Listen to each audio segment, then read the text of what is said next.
नमस्कार दोस्तों, all and all channel में आपका एक बार फिर से स्वागत है।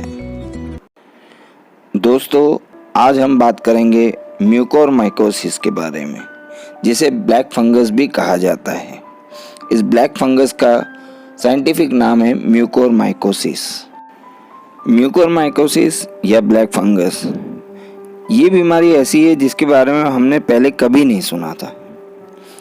इस बीमारी को फिलहाल जानलेवा माना जा रहा है, बहुत ही घातक माना जाता है। ये बीमारी हमारे देश में बहुत तेजी से फैल रही है और हमारी सरकार और राज्य सरकार भी इसके लिए अलर्ट है और पूरी तरह से तैयारी कर रही है। म्यूकोरमाइकोसिस या ब्लैक फंगस है क्या? ये फंगस है जो कि आपके शरीर में जाता है और फैलने लगता है। जहाँ जहाँ ये आपके शरीर में फैलता है वहाँ आपकी स्किन काली पड़ने लगती है, वहाँ पे कालापन आने लगता है।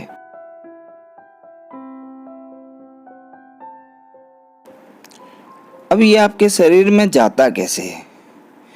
इसका एक तरीका तो ये है कि आपको कोई ताज़ा घाव लगा हो या आपके शरीर में कोई कट मार्क हो जिससे कि वो एंटर हो सके।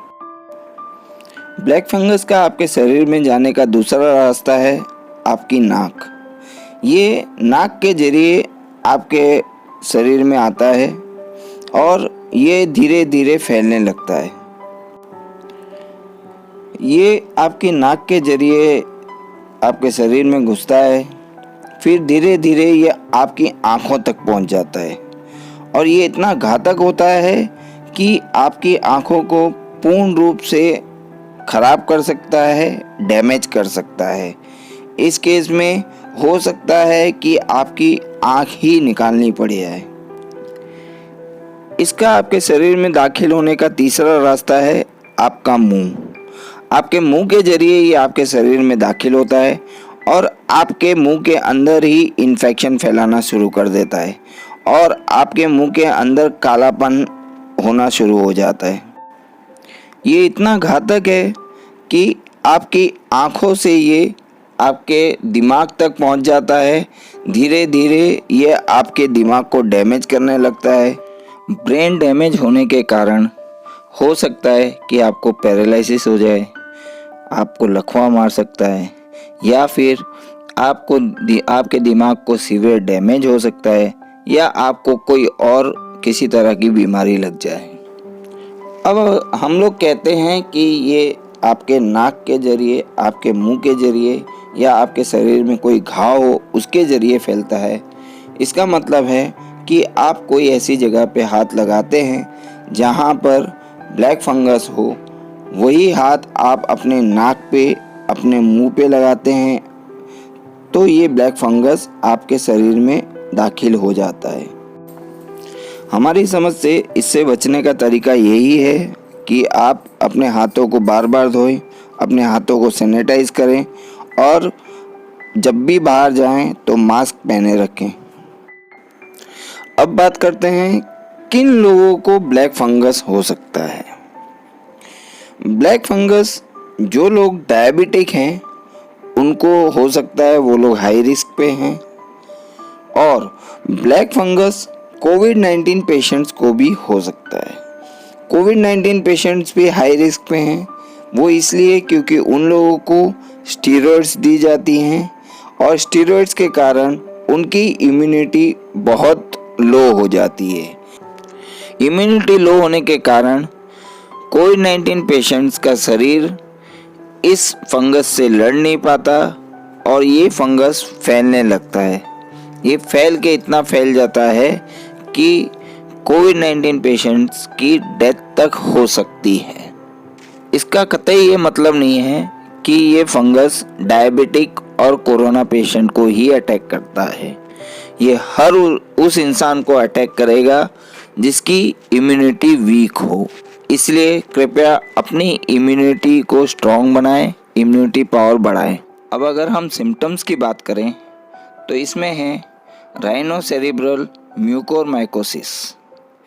ये सबसे पहला सिम्टम्स है जिसमें आपके चेहरे के एक तरफ सूजन आ जाएगी, आपका सिर दर्द होगा आपका सांस लेने में तकलीफ़ होगी, आपके मुंह में या नाक पे कालापन आएगा, आपको बुखार होगा। दूसरा है पल्मोनरी म्यूकोरमाइकोसिस। ये लंग से रिलेटेड है। इसमें आपको बुखार आएगा, आपको खांसी आएगी, आपको छाती में दर्द महसूस होगा, आपको सांस लेने में भी तकलीफ होगी। अगला है क्यूटानियस म्यूकोरमाइकोसिस। ये स्किन से रिलेटेड है। इसके अंदर आपको फुंसी हो सकती है, आपके जिस एरिया में इन्फेक्शन हुआ है उसमें कालापन हो सकता है, वहाँ पे पेन हो सकता है, उसमें वहाँ पे लाली हो सकती है, वहाँ पे आपको सूजन आ सकती है। ऐसा कोई सिम्टम्स दिखे तो समझ जाइए कि आपको इन्फेक्शन हुआ है। अगला है गैस्ट्रोइंटेस्टिनल म्यूकोरमाइकोसिस।